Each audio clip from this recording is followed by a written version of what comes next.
As an Alexander teacher, there was a quirk in my personality, I must confess. I enjoyed the Alexander technique as a technique, and I worked with it for a number of years, but I was always interested in other things at the same time. And so when I worked with the client, I'd also be very interested in what the client was doing, and often I found clients who were involved in other alternative kinds of practices. And so working with a shiatsu practitioner, I can remember one day, she had her hands on me, and I was very relaxed again. And suddenly this inner voice appeared to put a moxibustion on my 7th cervical. So I told her to do that, and she did.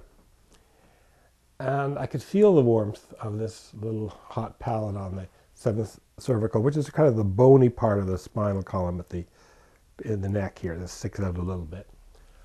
I sort of felt a warmth there, and suddenly something began to happen internally that was totally unexpected.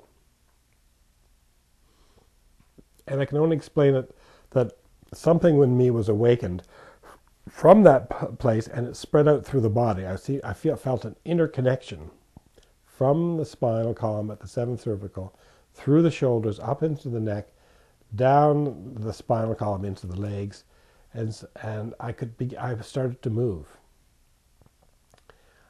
internally, and it was totally spontaneous, a spontaneous movement that was connecting to the whole body. It was like the crawl, a little bit of a crawl pattern, perhaps. It was effortless. It was quite amazing. And at the same time, I seemed to go into a kind of trance state, or an altered state of another time and place. So there's two things going on here. The body was coming alive from inside and connecting with itself and expanding and moving. And it seemed to be exactly what Alexander always dreamed about. It was as though my body knew intuitively what Alexander had discovered externally. That my body knew how to reconnect it with itself, to find its own sense of flow that was holistic, and to facilitate any movement that wanted to be made completely effortlessly. And it felt like the muscles of the body, in order to move, went into extension rather than contraction.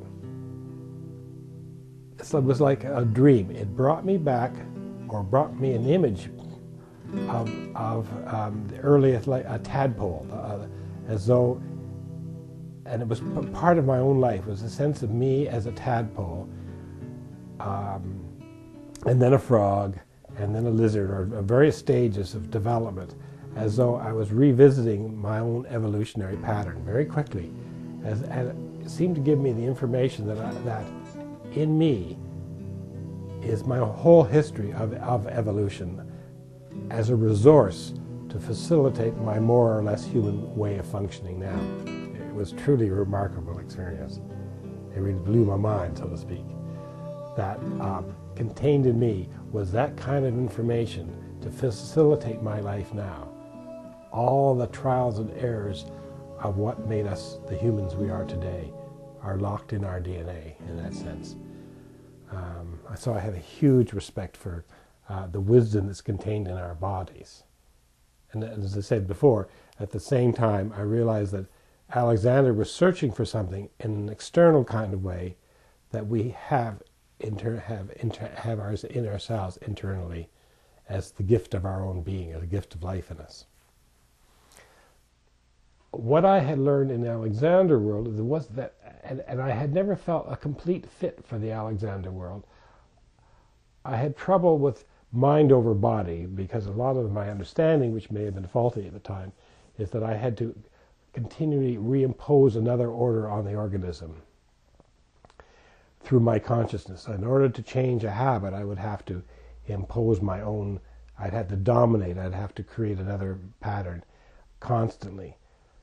And here I saw that the body already knew a pattern that was even better than one that I had inside itself, and I could get in touch with that through allowing the body to awaken from inside and to begin to move itself. So that was a major transition piece